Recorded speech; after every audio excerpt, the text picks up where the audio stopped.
Los tips para que disfrutes nuestras capacitaciones lo mejor de lo mejor. Recuerda que para que puedas participar es importante levantar la mano. Esta acción se hace en el apartado de reacciones. Espera tu turno y tu pregunta será escuchada. Al terminar tu turno recuerda apagar tu micrófono. Los micrófonos de los participantes estarán apagados durante la sesión para mantener un orden. Cuando sea el momento de participar, el ponente mencionará tu nombre que tengas en la sesión de Zoom y se te habilitará el micrófono. Revisa tu audio y de preferencia utiliza audífonos para que puedas tener una experiencia de lo mejor, sin perder nada de fidelidad. Recuerda mantener siempre el respeto hacia los participantes y el ponente. El respeto lo es todo. En fin, por el momento es todo. Recuerda poner atención y no olvides pluma y papel para que no se te pase nada. Recuerda que la información es poder. Porque cada cliente es diferente. Pensiones Ley 73. Expertos en pensiones. Muy buenas tardes, tengan todos ustedes, estimados participantes, es un gusto saludarlos. Por aquí estamos haciendo una prueba de audio. Si me ayudan, por favor, los leo en el chat. Si me indican cómo se escucha, los leo en el chat.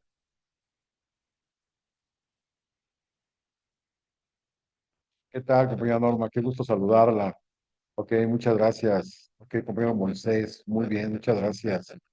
El compañero Alejandro, el compañero Roberto, también es un gusto saludarlo. Eh, Muchísimas gracias a todos. Muy bien, iniciamos en un minuto. A ver, ahí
ya, se chingó.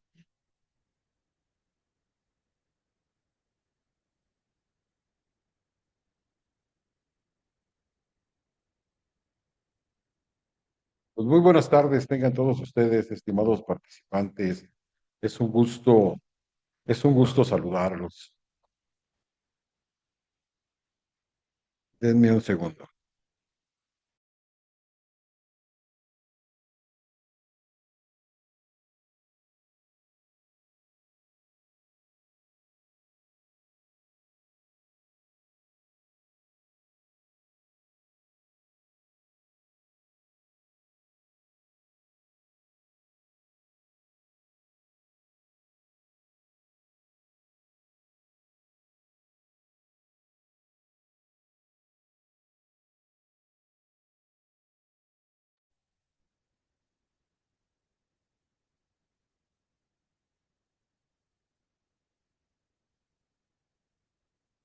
Denme un segundo.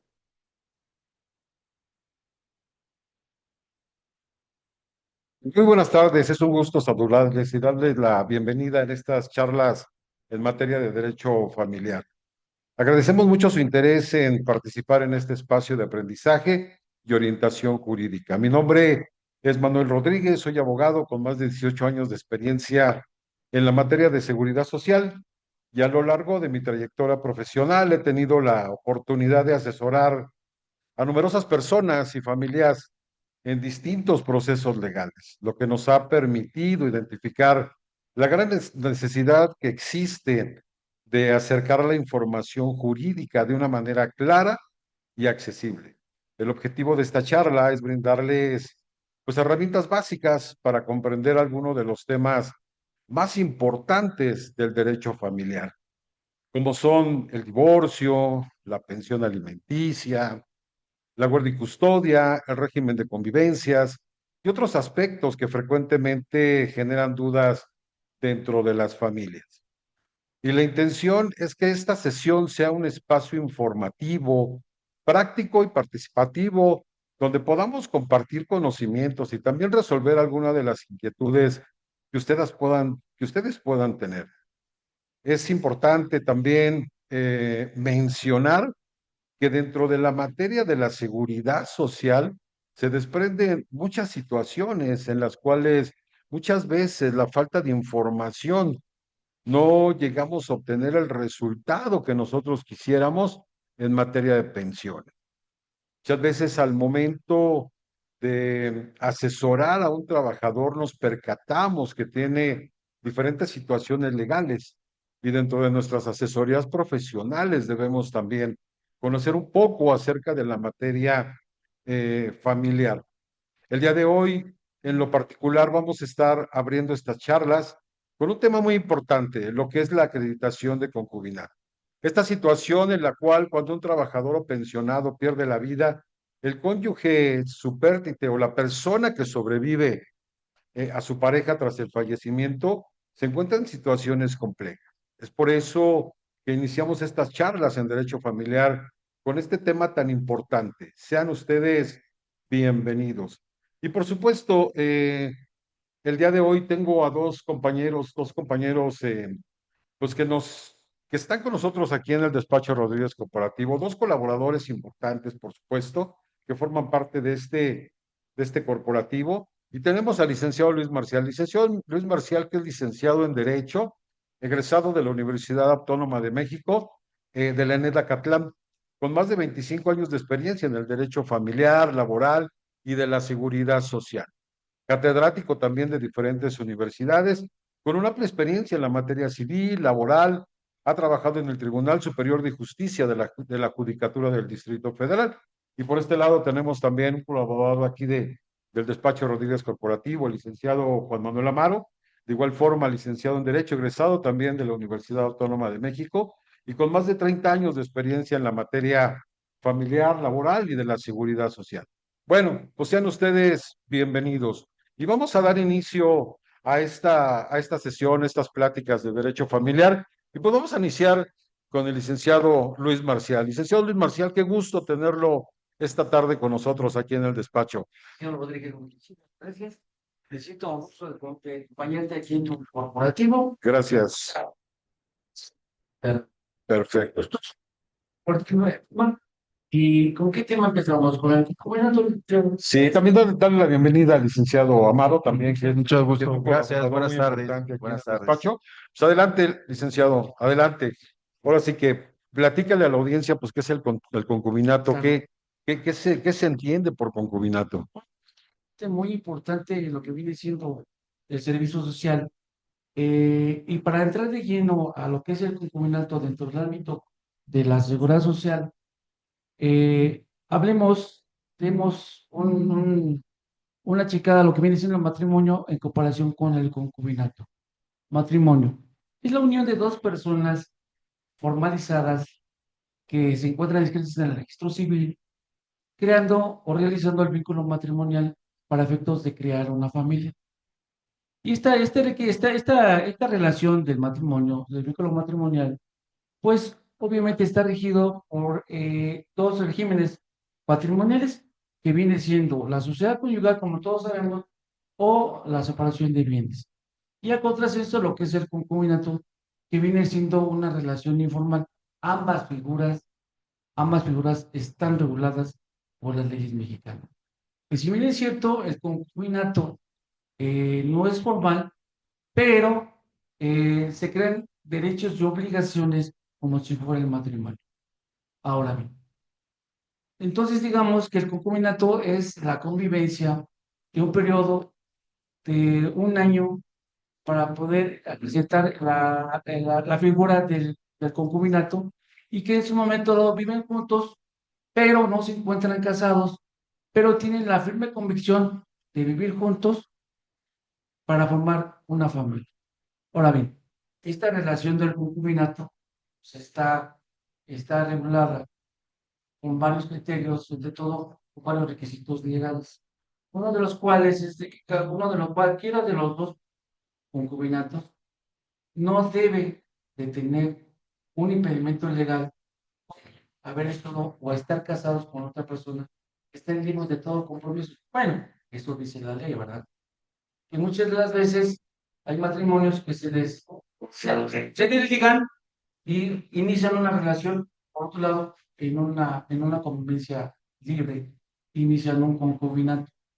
Ahora bien, en sí podemos decir que otro de los requisitos legales viene siendo que cuando nace un hijo, inmediatamente se adquiere la categoría de concubinato, porque allí no hay la exigencia de un periodo de cohabitación. Porque para efectos de evitar el concubinato, la ley exige un año de haber permanecido juntos o haber vivido juntos en el mismo domicilio. Da el caso, compañeros, que en el artículo 41, anteriormente, que viene siendo el artículo 41 de la ley del ISSSTE, decía para efectos de acreditar el concubinato, tiene que tener una habitación mínimo de 5 años. Da la casualidad que una concubina pierde, fallece su esposo, trabajaba en Pemex, va, solicita, ejerce su derecho, promoviendo lo que viene siendo un juicio de concubinato ante el juez familiar en la primera instancia, lo cual el juez pues le acredita ese título y cuando se presenta al ISSSTE a solicitar su pensión, pues simplemente le dice, ¿sabes qué? Discúlpeme señora, pero no puedo eh, solicitar su exigencia de la pensión por viudez, puesto que la ley determina que son 5 años mínimo para presentar dicha figura del concubinato. Qué interesante. Y es muy importante esto, licenciado. Y se queda así, la señora, así se queda. Tengo que interponer un amparo y el Congreso le dijo, el Congreso determina, o sea, que una vez que el juez familiar ya está determinado que tiene el concubinato acreditado, le dice al ISSSTE, ¿sabes qué? Te sugiero que abstengas del tiempo que le estás pidiendo, porque estás violando los derechos del artículo 1 y artículo 4 constitucional, que va de los derechos a la familia. Entonces, solicito, le dice, dale, permíteme que tenga su pensión por viudez, y no estoy en contra de que tú pongas un límite de un tiempo, pero no, dice, ¿cómo ves? Ok, no, muy bien, pues excelente, excelente. Bueno, y también con el licenciado Amaro, también que nos platique pues un poquito de lo que es la jurisprudencia, la cuestión de la jurisprudencia, por qué le llamamos jurisprudencia o a qué se refieren con jurisprudencia? Bueno, buenas tardes, bueno, nuevamente. Bueno, el término jurisprudencia, pues es un término latín que significa jurisprudentia.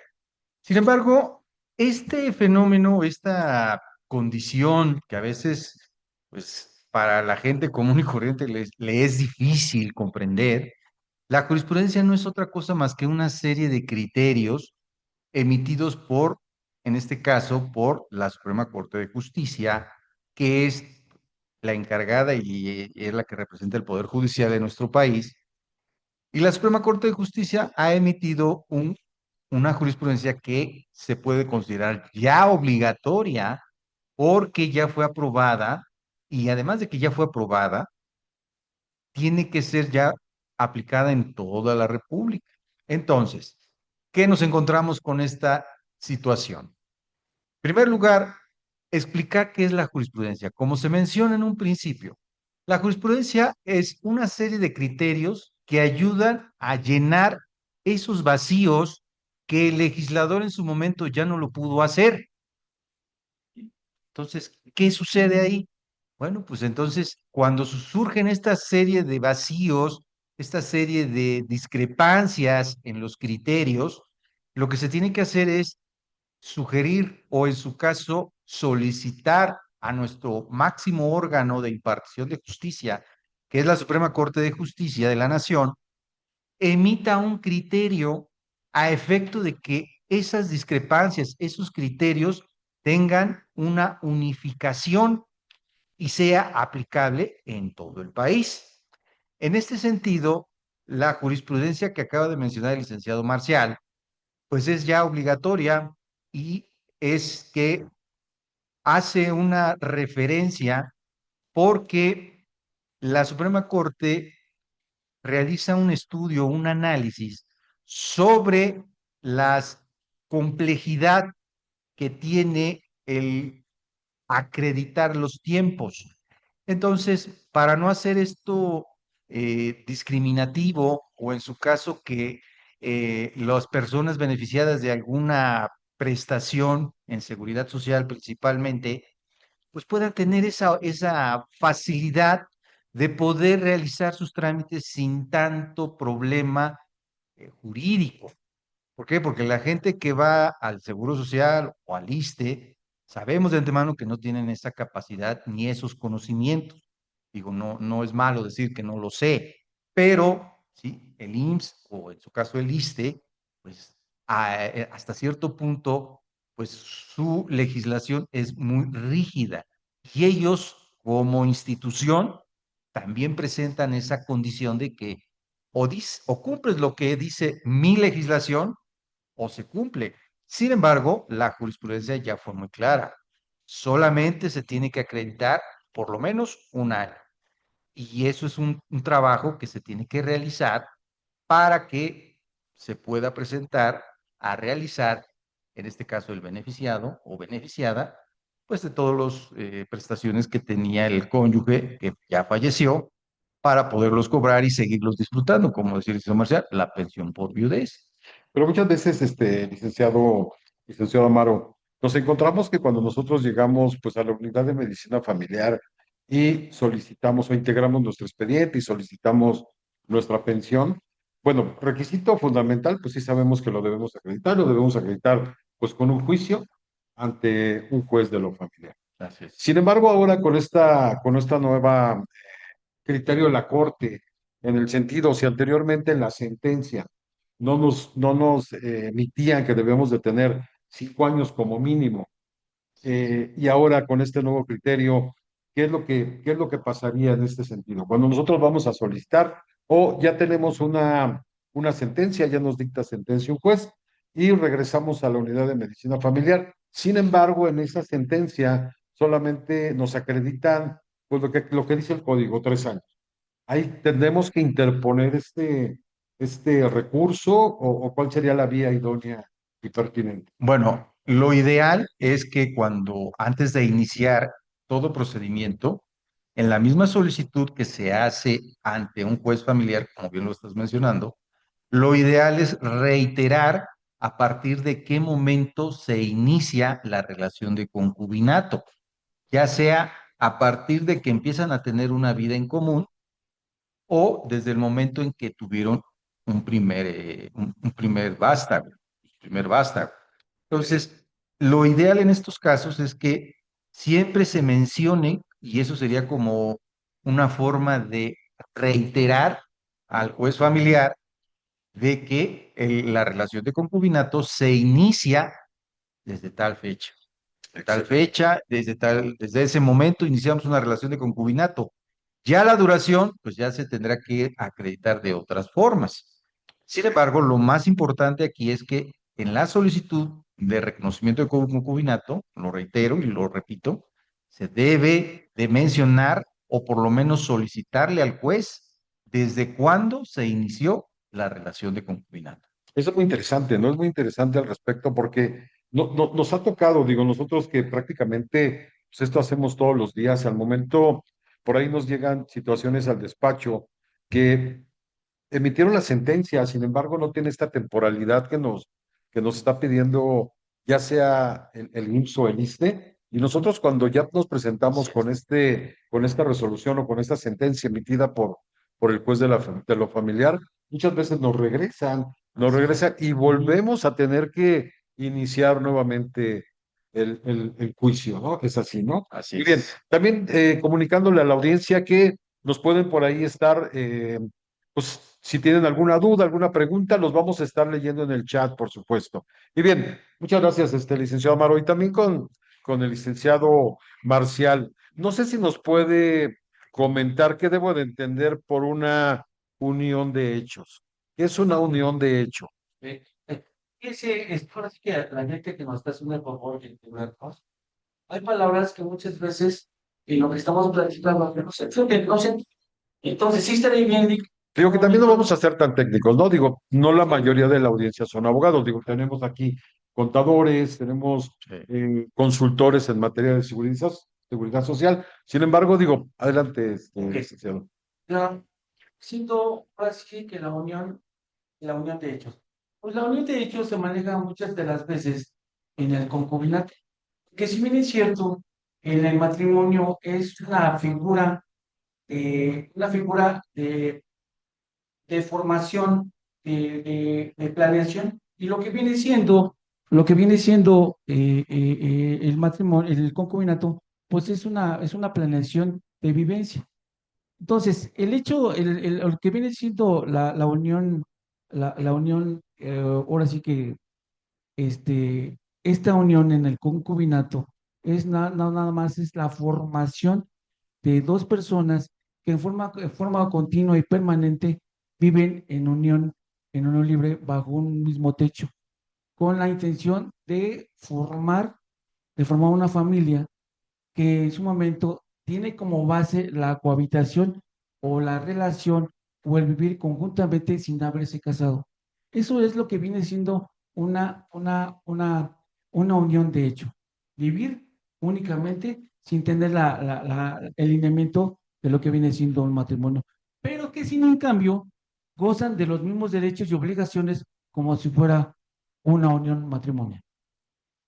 Excelente, excelente, licenciado. No, sí, digo, muchas veces tenemos que comprender Sí, algunas situaciones en lo particular, ¿no? También es importante, digo, mencionar por ahí, nosotros sabemos que sí, debemos de iniciar un juicio, pero ¿dónde lo iniciamos?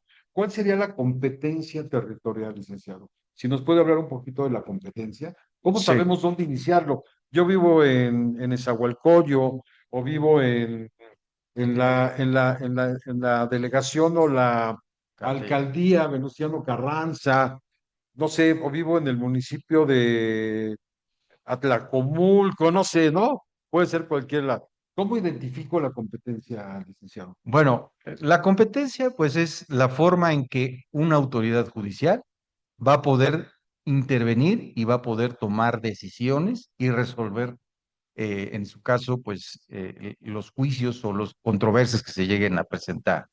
¿Cómo saber cuál es la competencia? Bueno, pues hay diferentes formas de entender qué tipo de competencia. Hay competencia por materia, hay competencia por territorio, hay competencia por grado, por cuantía, pero en este caso, específicamente lo que son los procedimientos para reconocimiento de concubinato, la competencia se refiere específicamente en el lugar donde se vivió en concubinato, es decir, el domicilio donde estuvieron viviendo como pareja, ¿sí? Y donde ejercieron sus derechos como concubinos. Porque no es lo mismo decir, es que yo vivo en un departamento, ah, pues sí, pero nada más vivían uno de ellos y el otro nomás iba de visita y se iba 3, 4 días y regresaba. No, tener una vida en común, es decir, ya tener una vida donde pueden ya tener, digamos así, ciertas costumbres, ¿no? Como una relación de pareja. Oye, vamos a ir a comprar ciertas cosas. ¿Dónde tienes el mercado? ¿Dónde tienes un supermercado? ¿O dónde tienes una farmacia? ¿O dónde podemos ir a conseguir ciertos productos? ¿O de dónde puedes ir a trabajar? ¿Dónde puedo tomar el transporte? En fin, ya tener una vida más en común. Y ese domicilio, donde realizamos nuestras actividades diarias, donde podemos convivir ya en concubinato, esa es la competencia del juez que nos corresponde, como lo Qué estabas interesante. mencionando. Si vivimos en el municipio de Atlacomulco, pues Atlacomulco pertenece al Estado de México. Así es. Entonces tenemos que promover ante un juez de lo familiar del Estado de México. Si lo hacemos, por ejemplo, no, es que vive en una alcaldía en Venustiano Carranza, en Gustavo Amadero, lo tenemos que tramitar con un juez de lo familiar en la Ciudad de México. Qué Y así interesante. sucesivamente podemos decir, si yo tengo mi domicilio en Querétaro, bueno, pues tengo que ir con un juez familiar de Querétaro. Si yo tengo mi domicilio en la ciudad de Guadalajara, pues tengo que ir con un juez familiar de la ciudad de Y Guadalajara. cada entidad, licenciado, perdón por la No, no, interrupción, problema. y cada entidad tiene su propia legislación. Claro. Por ahí hemos escuchado mucho en materia familiar que vamos a tener un nuevo Código Así es. Nacional de Procedimientos Civiles y Familiares. Así es. ¿Esto es cierto, licenciado? Sí, el Código Nacional de Procedimientos Civiles y Familiares entró en vigor desde el año 2024, pero está en proceso de ser aplicado a nivel nacional. Actualmente, dentro de las 32 entidades federativas que forman el territorio nacional, no se ha aplicado completamente. ¿Por qué? Porque se está haciendo una transformación en todos los órganos de impartición de justicia. ¿Cómo sería esto? O sea, a partir de la entrada en vigor, que sería ya a partir del próximo año, según las disposiciones de los artículos transitorios de la publicación del Código Nacional de Procedimientos Civiles y Familiares, están en un proceso de cambio, y uno de los cambios que está llamando mucho la atención es que ya no va a haber juzgados como los conocemos. Ahora lo que va a haber Interesante. son unidades de gestión administrativa o unidades de gestión administrativa en materia familiar. Muy interesante. Y eso, pues lo que se va a hacer es que ya los juzgados, como los conocemos, pues van a empezar a bajar digamos, la carga de trabajo, y van a empezar a trabajar ya estas unidades de gestión. Se supone que esto va a ser a partir del próximo año. Ok. Entonces, por el momento, pues, no tenemos ningún No, problema, ¿no? por el momento sí. Cada entidad Sí, federativa tiene su propio código en la materia. así es. Ahorita, pero eso es en materia procesal. Ok, muy Lo bien. que es el aspecto adjetivo del derecho familiar, ese es lo que va a cambiar. El Ok. aspecto sustantivo, que es el Código Civil, ese se va a seguir manteniendo en la misma forma y se va a seguir interpretando en la misma condición Claro. que viene en los respectivos códigos de las entidades federativas. Eso no va a cambiar. Como si habláramos en materia penal, el Código Nacional de Procedimientos Penales, ¿no? Así es. Pero de todos modos, cada entidad federativa tiene su código penal. Así es. Así es eso, ¿no? Así es, sí, así es. No, pues excelente. Sí. Ok, licenciado, también es importante saber qué es una compensación económica. ¿Qué es una compensación? ¿A qué se refiere una compensación económica? Claro. Bueno, también para la audiencia es importante. Si tenemos alguna duda, si tenemos alguna pregunta, los leemos también en el chat. También igual vamos a estar revisando todas las dudas que tengamos aquí en el chat. Adelante, licenciado, disculpe. Ahorita de lo que decías, licenciado Manuel, es que efectivamente, como dice el licenciado Manuel, Álvaro, cada estado tiene su legislación penal, su código de procedimientos penales, fíjate, licenciados, que vemos, por ejemplo, hablando de lo que es materia civil, digo, materia familiar, cuando hay una violencia familiar aquí en el Estado de México, aquí en la violencia familiar, obviamente es un delito grave. Ajá. En el estado de diálogo no es un delito grave. O sea, ven como la diferencia de doctrinas en lo que respecta a la ley del procedimiento penal, cómo cambia de un estado a otro, ¿no? Pero nada más ese detalle. Al igual lo que dice también el licenciado Amaro, ya por ejemplo, el Coacalco y en San Juan de Teotihuacán, ya igual ya son juzgados y ya no se utiliza el papel, ya más llega y a checar el computador más rápido, más pues antes sí tenías que. Eso está interesante, ¿no? Digo, perdón por la interrupción, pero eso está interesante. Aquí cuando nosotros ya estamos haciendo las promociones en el Estado de México, pues también cabe mencionar que lo podemos hacer ya de una forma electrónica, Aquí. una forma electrónica que también es interesante, ¿no? Sí. Adelante, Y licenciado. perdón, discúlpame, Manuel, ese fue un preámbulo a lo que tuvo tu. Adelante. Entonces, me dices cuál es la pregunta que me hacías hacer para no. ¿Qué es una compensación? Ok, ¿Qué es una compensación sabemos de económica? sabemos de antemano que entre las figuras que son reguladas por las leyes mexicanas, que viene siendo el matrimonio y el concubinato, vemos que en el matrimonio están reguladas, el patrimonio está regulado por los regímenes, ahora sí que dicen, valgo la redundancia, los regímenes patrimoniales, en donde viene siendo cómo va a ser la repartición desde un inicio cuando empieza el vínculo matrimonial. En el contrario, en el concubinato, aun cuando no existe un régimen que haga la repartición o la extinción del patrimonio que se generó durante el tiempo del concubinato, sí hay liquidación de los bienes que se generaron. Ajá. Ahora bien, lo que me está haciendo la pregunta el licenciado, que muchas veces la compensación en lo que radica, por lo general, siempre es a la concubina, es decir, a la mujer, que viene siendo que en un momento dado, en el concubinato, pues no hay diferencia de no hay diferencia en lo que viene siendo el hombre-mujer, porque tienen los mismos derechos. Cuando la mujer se dedica nada más a la compensación del hogar, al cuidado del hogar y al cuidado de los hijos, pues, obviamente ella no trabaja, no tiene un medio de generar dinero. Entonces, En cuando algunas ocasiones, en por algunas supuesto, ¿no? cosas, por lo general, yo ahorita ya estamos a la mano, licenciado Manuel, porque igual la mayoría de las mujeres pues ya trabajan, ¿no? Entonces, cuando en su puesto se queda a cuidar la concubina, los niños, a los hijos, pues ya no tienen un modo de trabajo ni adquirir, pues ahora sí, economía o ingresos. Entonces, una forma de compensar, de compensación, es cuando se solicita participar en lo que viene siendo los bienes que se generaron dentro del concubinato. Y el Congreso de la Unión lo especifica y lo determina, que es al 50% para cada una de las partes. Interesante, de verdad que es muy interesante. Digo, hablar de esta materia, digo, a lo largo de varias semanas vamos a estar tocando lo que es el derecho familiar y los vamos a estar invitando, por supuesto, vamos a tener más invitados. Sin embargo, es importante porque dentro de la materia, nosotros que nos dedicamos básicamente al 100% a la que es la seguridad social se desprenden muchas situaciones jurídicas en el sentido de que quizá a lo mejor, digo, sabemos que para generar derechos o para adquirir derechos pensionarios no necesitamos abrir o denunciar una sucesión testamentaria. Sin embargo, también es importante. Aquí nosotros en el despacho nos encontramos mucho con esta situación.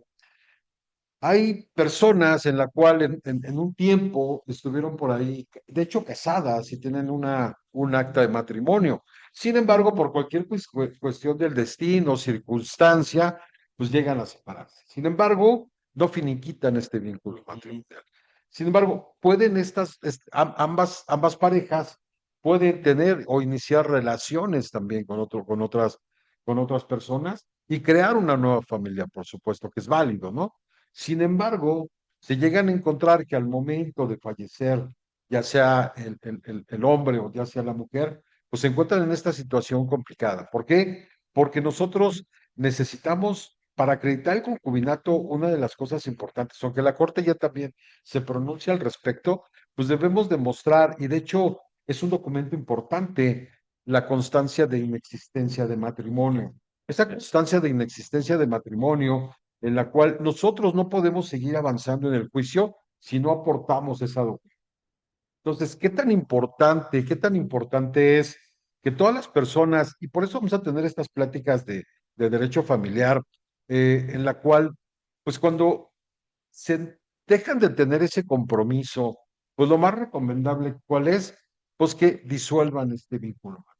¿Para qué? Para que más adelante no tenga ninguna complicación. Anteriormente, y también la Corte ya se pronuncia al respecto en este sentido, anteriormente la esposa o el esposo, aunque ya no vivieran juntos, pero se percatan de que ya falleció, aunque esta persona haya estado en concubinato, llegaban con el acta de matrimonio y era válida esa acta de matrimonio y la pensión la iba a obtener la que se acreditaba como esposa. Sin embargo, digo, también ya la Corte se pronuncia al respecto en este sentido y por ahí tenemos ya criterios en los cuales se va a tener que compartir, se va a tener que compartir esta pensión, ¿no?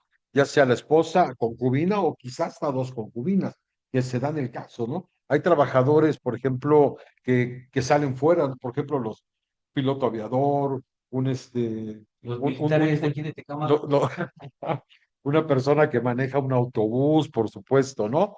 Entonces, ¿qué es tan importante? También me gustaría, licenciado Maro, que nos platicara también un poquito acerca de cómo son estas documentales, cómo podemos acreditar con estas documentales. Hablando de esa, precisamente, sabemos que dentro del derecho tenemos tres tipos de acreditar situaciones. Ahorita vamos para el chat, por supuesto.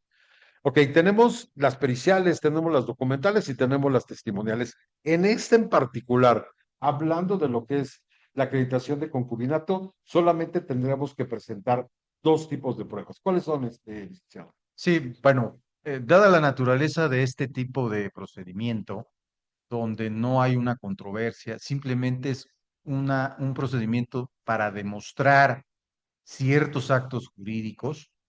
Lo ideal en estos casos es únicamente pruebas documentales y específicamente documentales públicas, es decir, documentos que hayan sido expedidos por una autoridad que tenga fe pública. En este caso, lo que acabas de mencionar, la famosa constancia de inexistencia de matrimonio o también conocida como constancia de soltería, esa se puede conseguir directamente en el registro civil, pero es un documento que nada más está dando una probable inexistencia de matrimonio, pero no es una prueba, digamos así, que dé plena eficacia a un procedimiento. Ok. ¿Sí? O sea, se necesita forzosamente que haya otro medio de prueba para que pueda ser complementada esa información. Así ¿Y es. cuál sería la prueba idónea? La testimonial. Es una prueba muy interesante Qué porque, interesante. ¿por qué? Porque la prueba testimonial, pues, tiene ciertas reglas. Aquí es a donde entramos al aspecto de que los testigos, ¿quiénes pueden ser los testigos? ¿Cómo deben de ser esos testigos? Entonces, los testigos, pues, pueden ser personas mayores de edad, obviamente, y además de que deben de ser mayores de edad, pues deben conocer los hechos. Y además de que deben conocer los hechos, muchas veces, y eso yo lo he visto en la práctica, me llegan a preguntar los clientes principalmente que tienen la problemática, licenciado, ¿pueden ser mis familiares? Sí pueden ser sus familiares, por supuesto que sí, porque son los que les constan los hechos. Pero aquí hay una regla que es muy importante y lo voy a mencionar como mera referencia, que a veces los testigos, cuando están expresando su testimonio, deben de ser congruentes unos y otros. ¿Por qué? Porque para un juez es muy importante que haya congruencia y haya esa posibilidad de hacer ese comparativo de que un testigo por lo menos dice lo mismo que el otro y coinciden, y además de que coinciden, tienen conocimiento y saben que les constan los hechos. Así es. Y algo que es muy importante, deben ser testigos que están presentes o estuvieron presentes en los hechos. No pueden ser testigos de que es que escuché, es que me dijeron, o es que el abogado me dijo que yo dijera esto, porque en realidad ese testimonio ante un juez no va a funcionar. Exacto. Entonces, lo ideal en estos casos es de que sean testigos mayores de edad, que hayan estado presentes durante, en el caso del concubinato, durante la relación. Lo ideal, sí, deben de ser familiares, pero yo siempre recomiendo que sea un familiar y un amigo o una amiga, es decir, puede ser un vecino, Ok. puede ser un compañero de trabajo, alguien que no esté vinculado a la familia, porque todavía le da a uno más veracidad a nuestra prueba Para que no testimonial. se crea que están magistrados, ¿no? Exactamente. O que se Y que, pusieron de acuerdo. y que, y que no hay esa conexión y sobre todo que esa persona no tiene una conexión directa con los familiares. Es simplemente, pues es un compañero de trabajo o es mi vecino porque él vive enfrente Interesante. Qué y lo he interesante. visto y yo he estado ahí con ellos, los he acompañado, incluso me han acompañado a mí a hacer algunas cuestiones porque yo también soy pensionado, cualquier situación, pero deben de ser gente que sepa y que le consten los hechos. Exacto. Porque Vamos al chat, vamos a contestar. Tenemos aquí al compañero Elías, dice, en caso de estar casado anteriormente y nunca se divorció y vive en concubinato, ¿qué porcentaje le corresponde a la esposa y a la concubina? Bueno, hablando de si se refiere, compañero Elías, en lo particular a lo que es una pensión por viudez, lo leo en chat. Si se refiere a la pensión por viudez, hablando en este sentido, se va a repartir. Si a la, es que depende mucho, recordemos que depende mucho de los porcentajes de las pensiones por viudez. Si hablamos de una cuestión de trabajo, eh, una viudez por causa de de una enfermedad de trabajo o un padecimiento del trabajo que generaran el fallecimiento del trabajador, recordemos que solamente es el 40% lo que va a recibir la esposa. En este sentido, se va a dividir al 50 y 50. Si hablamos de de una pensión, de un pensionado o de un trabajador que falleció por una cuestión independiente a lo que es un riesgo de trabajo, recordemos que allí es el 90% de la pensión que le correspondería. Y de acuerdo a ese porcentaje, se van a dividir por partes iguales en 50 y 50. Si es en ese sentido.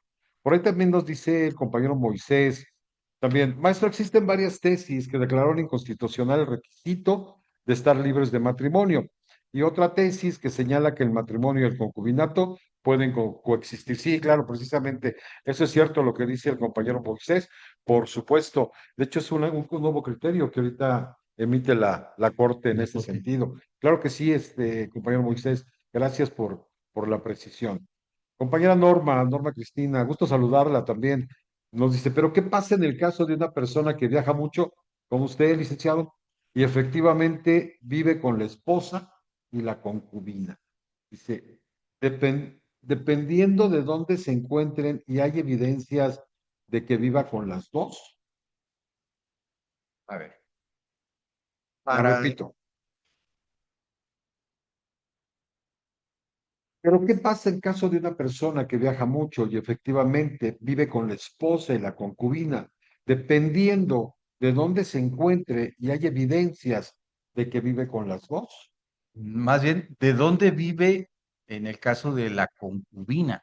Porque si entendemos que el señor no tenía un domicilio fijo, Ujú. entonces debemos entender aquel domicilio donde él tenía una relación, ya sea de concubinato o de matrimonio.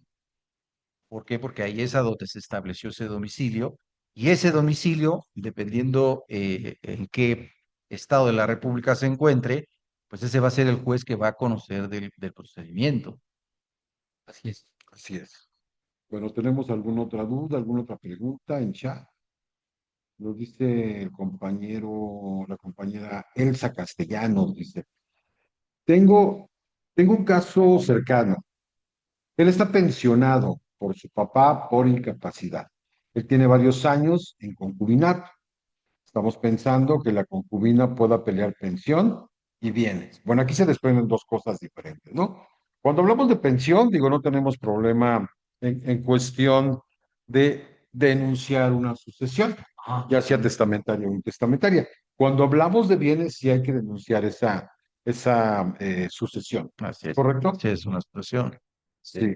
Ok, nos dice también, compañero Roberto, aproximadamente qué tiempo se lleva el juicio de concubinato. No sé si puedes abordar el tema. Aproximadamente, pues es que ahorita con el problema es que también depende, ¿no? Depende del Estado de México o depende de la Ciudad de México. O depende de la entidad federativa donde se encuentre, ¿no? Digo, Sí, los tribunales. aquí hay una cuestión que sí me gustaría comentar.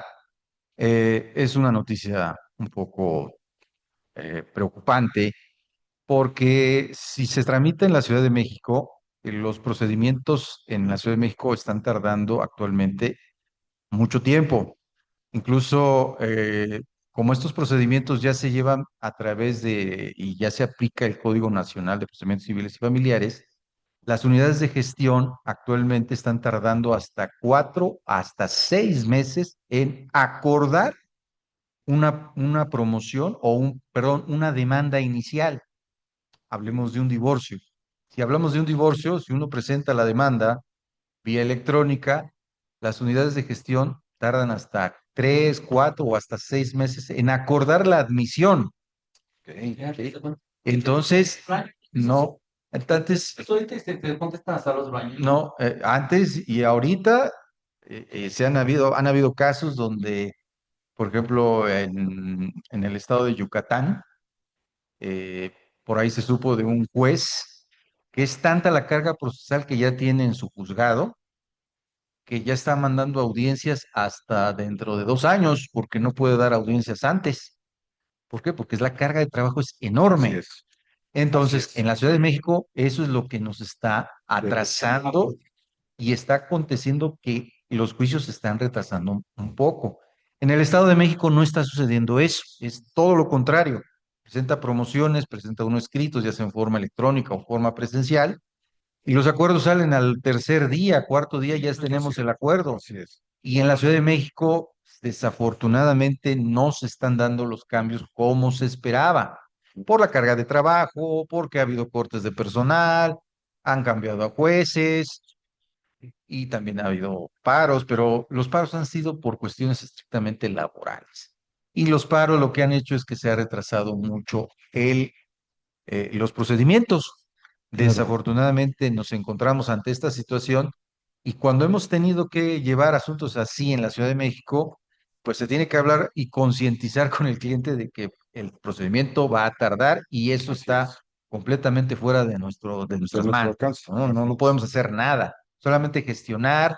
Hablan por ahí abogados, no, pues puedes tramitar un amparo. No lo dudo, no tengo la menor duda de que podemos tramitar un amparo para que se agilicen las cosas, pero eso es nada más de la admisión de la demanda. Pero cuando hablamos de otros acuerdos que pueden llegarse a presentar, por ejemplo, una solicitud de copias, vamos a ampliar el escrito o vamos a solicitar o vamos a meter más pruebas o algo que tenga que ver con el procedimiento, eso también lo va retrasando.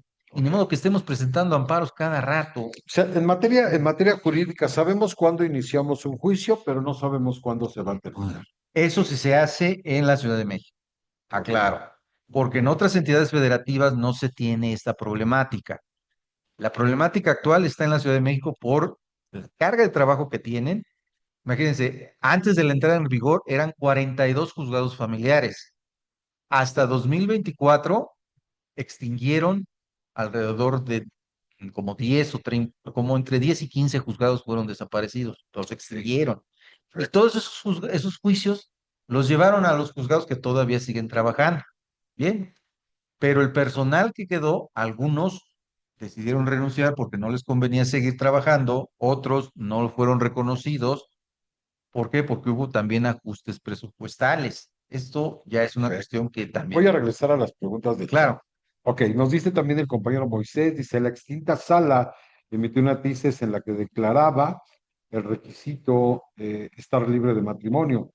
Y 5 años después, la misma primera sala emitió otra tesis en la cual lo declara institucional. Sí, son criterios, ¿no? así es. Ok, dice Margarita Franco. Buenas tardes, ¿qué tal, Margarita? Un gusto saludarle. Dice, cuando una persona vivió en concubinato y se separaron, pero hay una menor de edad reconocida, ¿hay alguna pensión para la concubina y el hijo menor de edad? Claro, si se acredita el concubinato, por supuesto, y con el hijo, pues no tenemos problema. ¿Cuál es el documento probatorio para un hijo? Pues es el acta de nacimiento, sin problema. Así es, sí. La compañera Lila nos dice, excelente sesión. Ah, gracias. Gusto saludarla también, compañera. Un gustazo. Pronto estamos por Veracruz. Estamos en Veracruz a finales de mes, licenciados. Excelente, Qué bueno. excelente. No los Sí. invito porque la verdad, No, no te hay preocupes. mucho trabajo aquí en la oficina, pero bueno, yo sí me voy, Con los moscos. yo sí me voy a Veracruz, ok. Me dice usuario Zoom. Un saludo, Lick, estaré pendiente de sus conferencias. Muchas gracias. Ok, ok, igualmente también. Ok, gracias, muchas gracias por los comentarios, compañero Moisés. Siempre son muy oportunos. Pues muy bien, pues básicamente, bueno, es importante también, digo, hablando de esta materia en lo particular, en la acreditación del concubinato, pues siempre tenemos un ABC, ¿no? ¿Qué es un ABC en este sentido? Sabemos que no todos los participantes que están en sala, tenemos, por supuesto, abogados, ahí tenemos mucha audiencia de abogados, tenemos muchos contadores también por ahí, pero también tenemos mucha audiencia en la cual se dedica o es profesional en la materia de seguridad social. Sin embargo, esos temas en particular, lo que es eh, este, esta cuestión del concubinato, esta declaración del concubinato, pues es importante en el sentido, porque ellos tienen básicamente al trabajador o trabajadora que está necesitando de toda esta información. Y sabemos también que muchas veces, o bueno, no muchas veces, siempre se necesita tener la asistencia de un abogado. Siempre se necesita tener la asistencia de un abogado.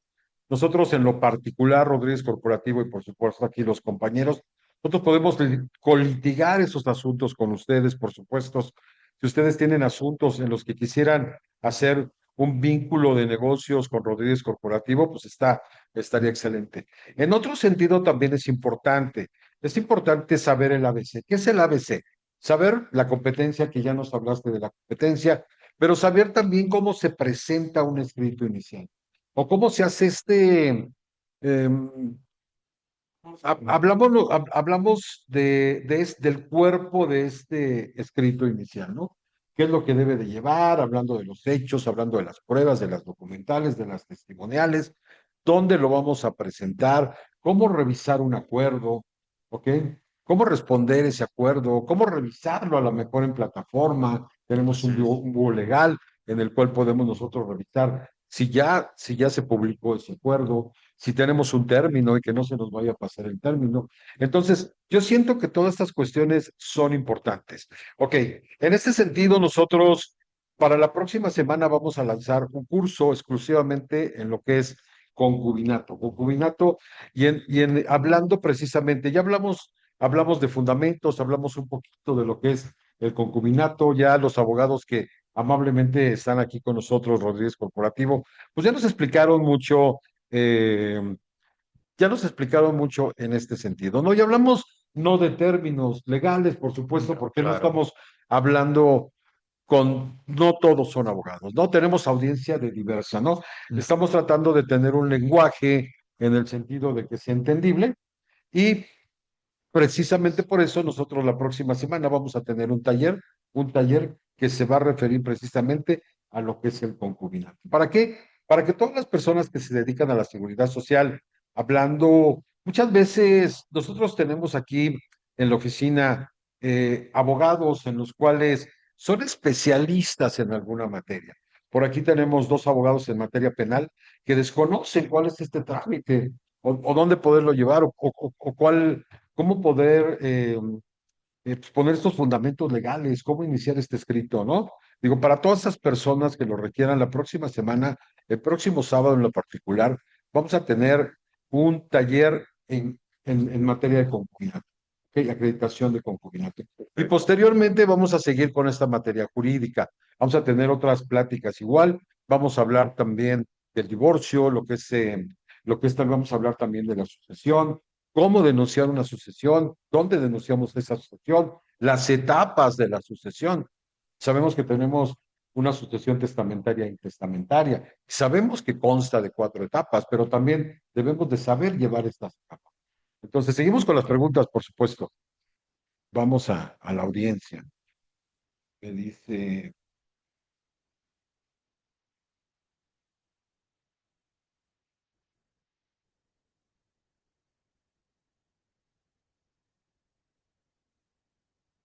el compañero Moisés, dice, ¿cuál es el término para demandar el reconocimiento judicial del carácter del concubinato? ¿Cuál es el término para demandar el reconocimiento judicial del carácter de concubinato? Bueno, aquí no hay, aquí hay que ser claros. El término como tal, Si hablamos de una jurisdicción voluntaria, quizá, no sé. ¿sí? Si él se refiere a cuestión tiempo, pues prácticamente no es necesario decir tienes tantos días o tienes tantos meses. No.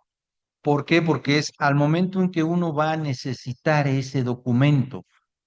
Como no es un procedimiento contencioso, no es necesario decir, tienes tantos días o tienes tantos periodos para poderlo hacer. No, Ok, ya entendí la cosa. simplemente lo único que se tiene que hacer es, al momento en que la misma autoridad de, en este caso ya sea el IMSS o el ISSSTE, lo solicite para poder gestionar mis beneficios como concubino, entonces yo tengo que empezarlo a tramitar.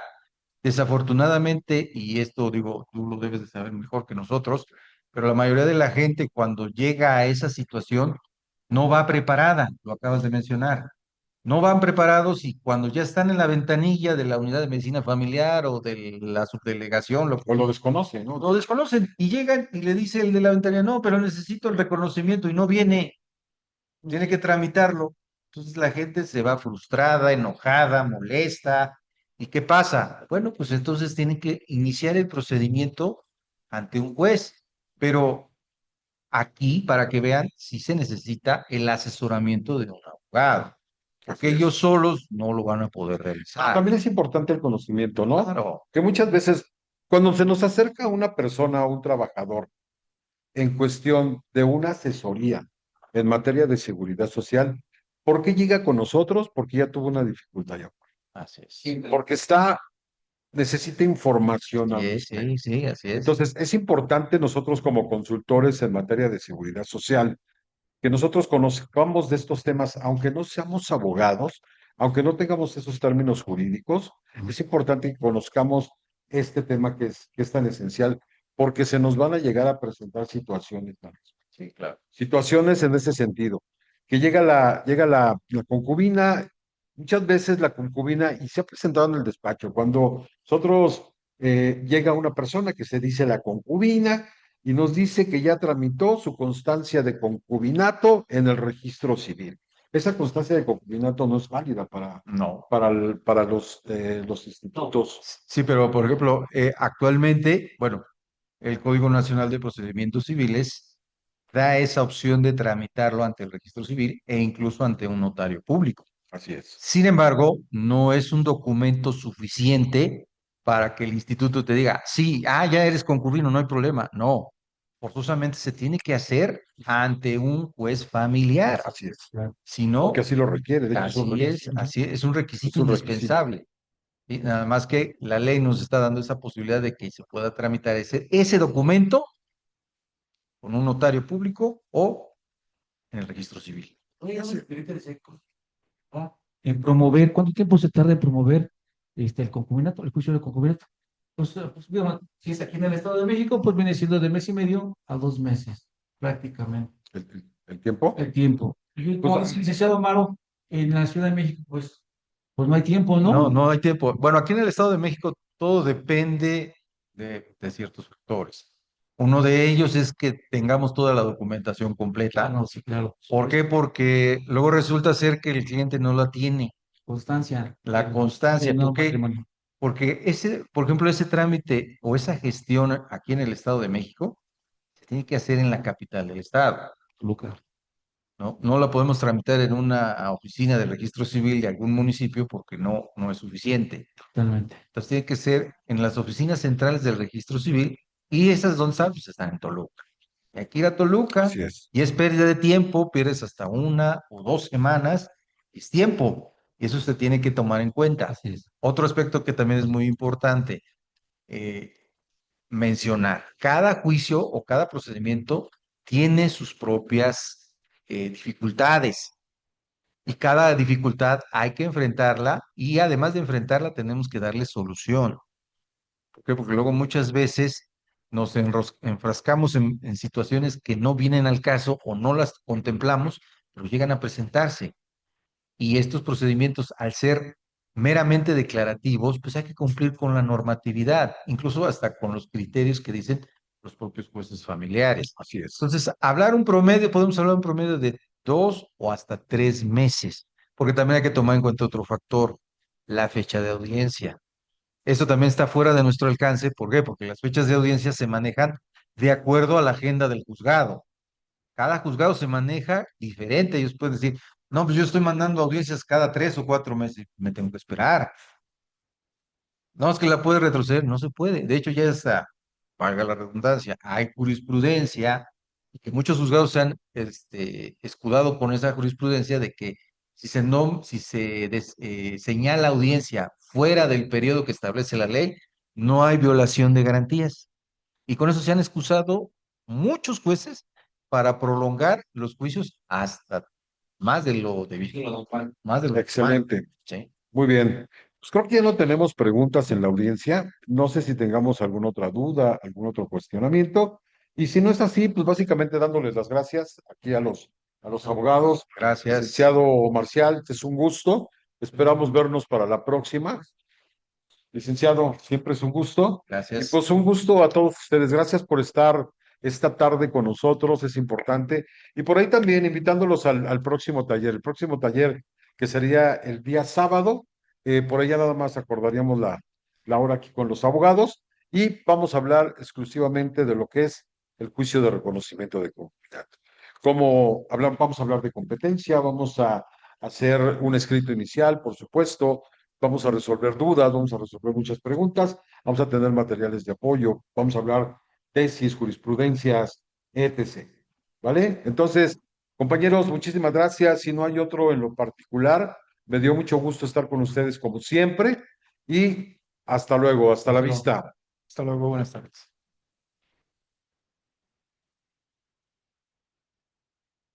Ya no hay-